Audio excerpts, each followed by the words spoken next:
My dear students. तो उम्मीद करता हूँ कि आप सभी की पढ़ाई जो है बेहतरीन चल रही होगी। और आज जो है मैं आप सभी के समक्ष जो है ये आई हैव अ ड्रीम के ऊपर स्पीच को लेकर के आया हूँ। और जो भी बच्चे ऑनलाइन पढ़ रहे हैं उनके लिए तो हेल्पफुल ये है ही है, साथ ही साथ जो बच्चे यूट्यूब के माध्यम से भी पढ़ रहे हैं उनके लिए मोस्ट इम्पोर्टेंट ये चैप्टर है, जो कई दफ़ा यहाँ से समरी जो है ये आपके एग्जाम में आ चुका है। तो ये एक तरीके से हम लोग मोस्टली वीपीआई करके बोल देते हैं कि वेरी वेरी इंपॉर्टेंट है, तो ये जरूर है। तो आइए देर ना करते हुए इसको अच्छे से पहले डील कर लेते हैं। और यदि आपको इस चैप्टर के कंप्लीट एक्सप्लेनेशन की जरूरत है तो कृपया करके कमेंट बॉक्स में जरूर कर दीजिएगा, ताकि जैसे मैंने इंडियन सिविलाइजेशन एंड कल्चर को क्लियर कर दिया, अ पिंच ऑफ सनफ को मैंने पढ़ा दिया, कुछ पोएम्स भी हम लोगों ने पढ़ लिए, तो इससे भी आगे हम लोग जाया जा सकता है। तो चलिए पहले समरी को समझते हैं, समरी आखिर क्या है। देखिए पहले क्या था कि एग्जाम के में 10 मार्क्स की समरी पूछी जाती थी, तो नंबर ऑफ वर्ड्स उस समय उस 10 मार्क्स के माध्यम से हम लोग दिया करते थे। अब वही 10 मार्क्स कम होकर के 5 मार्क्स के हो गए। तो अब अगर सेम चीज को फॉलो किया जाएगा तो नंबर ऑफ वर्ड्स ज्यादा हो जाएंगे, इसलिए ये कम शब्दों में बेहतरीन और आसान भाषा में मैंने समरी लिखा है, जिसको आप समझ सकते हैं, याद भी हो जाएगा। और एग्जाम के लास्ट में हम लोग जब इसके रिवीजन में जाएंगे तो हम सिखा देंगे कि समरी कैसे लिख सकते हैं। यदि आपको याद ना हो पाए तो आप लिख सकते हैं, आराम से लिख सकते हैं। चलिए शुरू करते हैं वीडियो को। देखिए सबसे पहले है किसी भी समरी का एक छोटा सा रूल होता है कि किसने लिखा, कब लिखा, ये बताने का।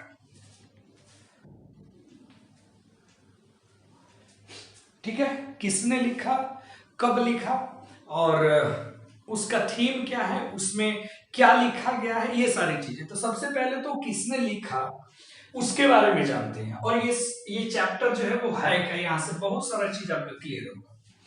तो लिखा है I have a dream is a famous speech.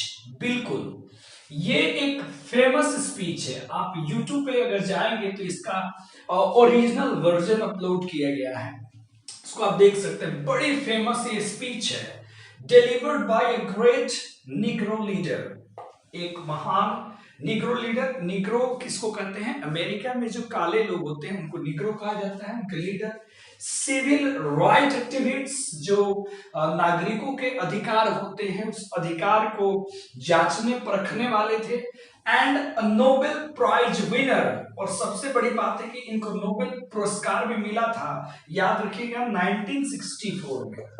1964 में इनको इनके महान योगदान के लिए, निग्रोज की सिचुएशन को उठाने के लिए, अमेरिका में शांति लाने के लिए, उनके अधिकार को दिलाने के लिए इनको नोबेल पुरस्कार 1964 में दिया गया था। उस समय के सबसे यंगेस्ट नोबेल प्राइज विनर थे मार्टिन लूथर किंग जूनियर। तो ये कौन थे, मार्टिन लूथर किंग जूनियर। यानी कि ये स्पीच एक फेमस स्पीच है जिसको दिया गया है महान Negro leader, civil right activist और Nobel prize winner Martin Luther King junior के द्वारा। ही delivered this speech on the steps of Lincoln Memorial in Washington DC on 28 अगस्त 1963। ये स्पीच उन्होंने, अमेरिका की राजधानी वाशिंगटन डीसी है, वहीं पर मेमोरियल जो है बना हुआ है अब्राहम लिंकन का, उसी की सीढ़ियों पर खड़े होकर के इन्होंने 28 अगस्त 1963 को ये स्पीच दिया था। इतना क्लियर हो गया किसने दिया, तो मार्टिन लूथर किंग जूनियर। ढेर सारी बातें, सिविल राइट एक्टिविस्ट थे, बोल सकते हैं निग्रोज लीडर थे, ठीक है। उसके बाद में ये नोबेल प्राइज विनर भी थे। कहां दिया था ये भी हमने क्लियर कर दिया। आगे बढ़ते हैं। इस स्पीच में उन्होंने क्या कहा, एक एक पैराग्राफ, और जैसे मैंने पैराग्राफ चेंज कर रखा है आप भी वैसे ही पैराग्राफ चेंज कर करके कहानी को आगे लेके जाएंगे। In this speech, Martin Luther King Jr. had raised का मतलब होता है उठाना, a voice against the racial discrimination। racial का मतलब होता है नस्लवाद और discrimination का मतलब होता है भेदभाव। तो इस स्पीच में उन्होंने नस्लीय भेदभाव के खिलाफ, अगेंस्ट मतलब के खिलाफ, आवाज उठाया है, and call for civil, called for मतलब होता है मांगना, सिविल राइट्स ऑफ निग्रोज, और इन्होंने मांग करा है नागरिकता के अधिकार का। किनके नागरिकता के अधिकार का? निग्रोज का। कहा? अमेरिका में। He tells the people about the current appalling, appalling मतलब होता है दयनीय, critical, pitiable, current मतलब उस वर्तमान में, conditions of the Negroes around the nation, पूरे राष्ट्र में जो निग्रोज का जो जो दर्दनाक जो स्थिति है, स्थितियां हैं, उनके बारे में जो पूरे देश में, अमेरिका के पूरे अमेरिका में, पूरे देश में जो निग्रो की जो वर्तमान जो दर्दनाक स्थितियां हैं उसके बारे में उन्होंने बताया है। ही रिमाइंड्स, वो याद दिलाते हैं किस चीज को? The people of America, America के लोगों को, of the promissory that America made but not fulfilled till now after 50 years। बोलते हैं, अमेरिका को याद दिलाते हैं एक ऐसे प्रोमिसरी का, एक ऐसे घोषणा पत्र का, एक ऐसे वादे का जो अमेरिका ने करा था। ठीक है, अगर आप चैप्टर पढ़ेंगे तो उसमें एक शब्द आता है इमेंसिपेशन प्रोक्लेमेशन, दास मुक्ति घोषणा पत्र, जो अमेरिका जब आजाद हुआ था तो उस समय उस पर साइन किया गया था कि आज के बाद से अमेरिका में किसी भी प्रकार का रेशियल डिस्क्रिमिनेशन, कलर डिस्क्रिमिनेशन या लैंग्वेज के आधार पे, रिलीजन के आधार पे किसी के साथ भी भेदभाव नहीं होगा। लेकिन as the matter of colour, matter अगर बात की जाए कलर की, रंग की, नस्ल की, तो उस आधार पे 100 साल बाद भी 1963 में भी निग्रोज लोगों के साथ भेदभाव, डिस्क्रिमिनेशन किया जाता है। तो उसी की याद दिलाते हैं कि ये एक ऐसा प्रोमिसरी किया गया था, अमेरिका ने किया था, जो आज भी पूरा नहीं हुआ है अब तक। कब?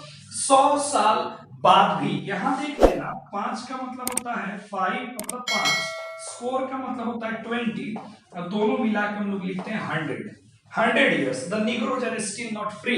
निग्रोज आज भी स्वतंत्र नहीं है। ठीक है, वे आज भी उस भेदभाव की जंजीरों में अपने अधिकार के लिए, अपने आजादी के लिए वो जो है लड़ रहे हैं, जंजीरों में आज भी जकड़े हुए हैं। तो उसी सिचुएशन को, उसी कंडीशन को ये बताते हैं, और आगे ये लोगों से कहेंगे, क्या कहेंगे, फटाफट यहां तक नोट करिए, फिर हम आगे बढ़ते हैं।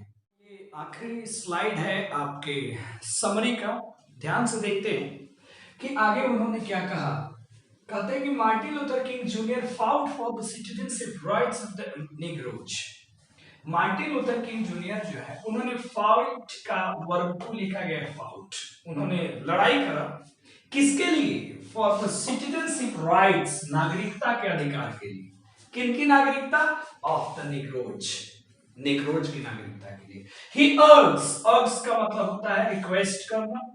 His people, वे अपने लोगों से अर्ग्स करते हैं, रिक्वेस्ट करते हैं। क्या करते हैं रिक्वेस्ट में? To keep on their fight, कहते हैं कि आपको अपना ये जो लड़ाई है, ये जो आपका जो विद्रोह है, इसको आपको जारी रखना है, but not involve in wrongful deeds. Deeds का मतलब हो गया एक्टिविटीज या कोई कार्य, लेकिन कभी भी आपको गलत कार्यों में इन्वॉल्व नहीं होना है। ऐसा नहीं है कि अगर हम लोग आंदोलन कर रहे हैं अपने अधिकार के लिए तो हमें कोई दोषी ठहरा है।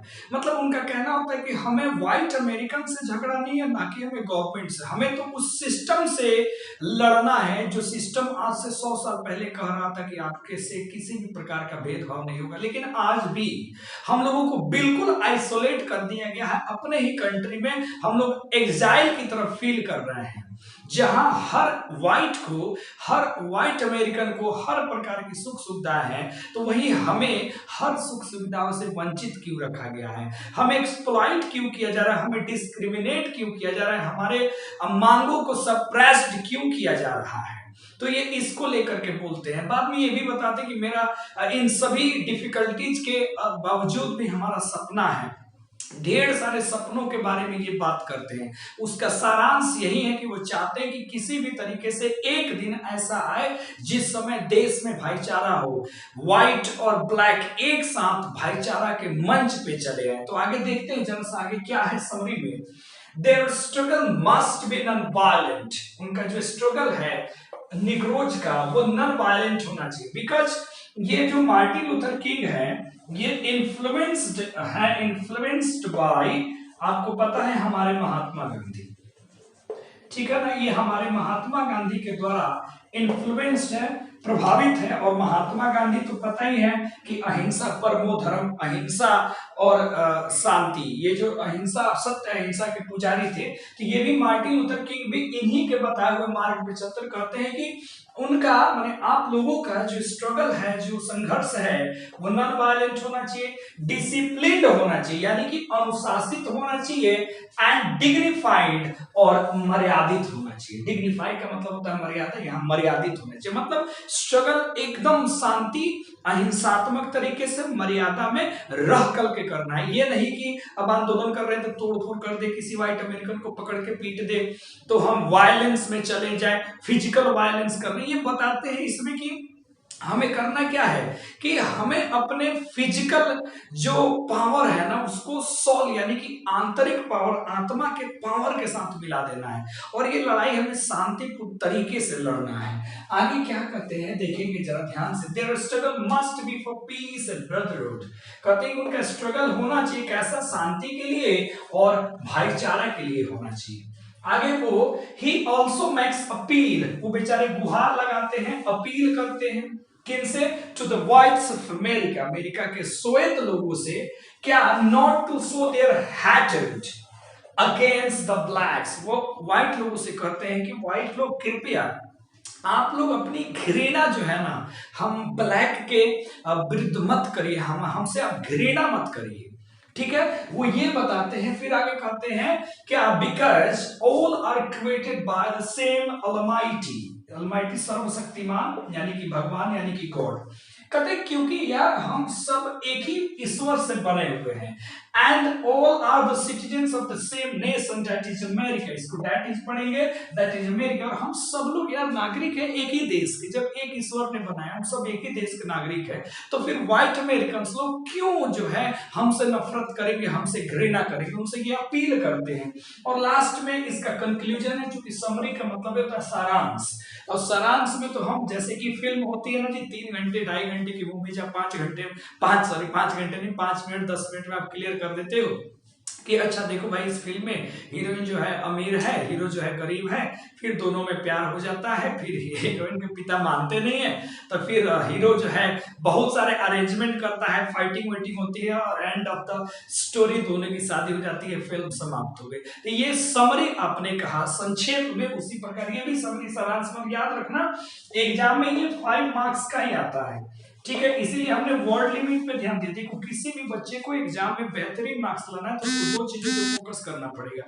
सबसे पहले तो उसको वर्ड लिमिट पे कि कितने शब्दों में हमें चीजों को लिखना है, और दूसरी चीजें उसके शब्दों में एक्यूरेसी होना चाहिए। एक्यूरेसी का मतलब होता है बेटा कितना आप सही लिख रहे हो, और जो भी आप लिख रहे हो थोड़ा सा फ्लोरिश्ड होना चाहिए, बेहतरीन सुंदर हैंडराइटिंग हो तो मजा आ जाएगा। तो आराम से आप लिटरेचर में 95 प्लस 100 आउट ऑफ 100 क्या आराम से कर सकते हो अगर मेहनत करो अच्छे से। तो कहते हैं कि he is hopeful of a day, वो एक दिन क्या के लिए वो आशा करते हैं कि एक दिन ऐसा आएगा। अगर आप चैप्टर पढ़ोगे तो उसमें बहुत सारे बोलेंगे कि one day I dream, I have a dream today, one day करके बहुत सारे ड्रीम्स की वो बात करते हैं कि किस प्रकार एल्बामा में, मिसिसिपी में, टेनेसी में, अलग अलग क्षेत्रों में जहां निग्रोज को सताया जा रहा है, ट्रायल एंड ट्रिबुलेशन से उन्हें गुजरना पड़ रहा है, वे सबकी स्थिति अच्छी हो जाएगी। आज जो लोग कहते हैं कि अमेरिका में निग्रो के को कोई अधिकार नहीं, उनके अधिकारों को नजरअंदाज कर देना चाहिए, सपना है कि एक दिन ये सब कुछ पूरा हो जाएगा। तो ढेर सारी वो बातें करते हैं। लास्ट में आजादी की जो गूंज है वो बोलते हैं कि अमेरिका के हर पहाड़ी, हर पर्वत, हर खाई, हर वादी से, हर सड़क से, हर गली से, मोहल्ले से, गांव से, शहर से गूंजनी चाहिए। लास्ट में हम भगवान का भी शुक्रिया करेंगे कि ऐ खुदा अंत तक हम लोग आजाद हो गए। तो उसी को हमने शॉर्ट में लिख दिया कि he is hopeful of a day when both the white and the black, एक दिन आशा करते हैं कि एक दिन दोनों व्हाइट और ब्लैक यानी कि काले लोग और गोरे लोग will sit together at the table of brotherhood, एक साथ बैठेंगे भाईचारा के मंच पे, एंड मूव ऑन, और आगे बढ़ेंगे move on the path of prosperity. Prosperity का मतलब होता है समृद्धि, और एक दिन दोनों मिल करके आगे समृद्धि की राह पर बढ़ेंगे।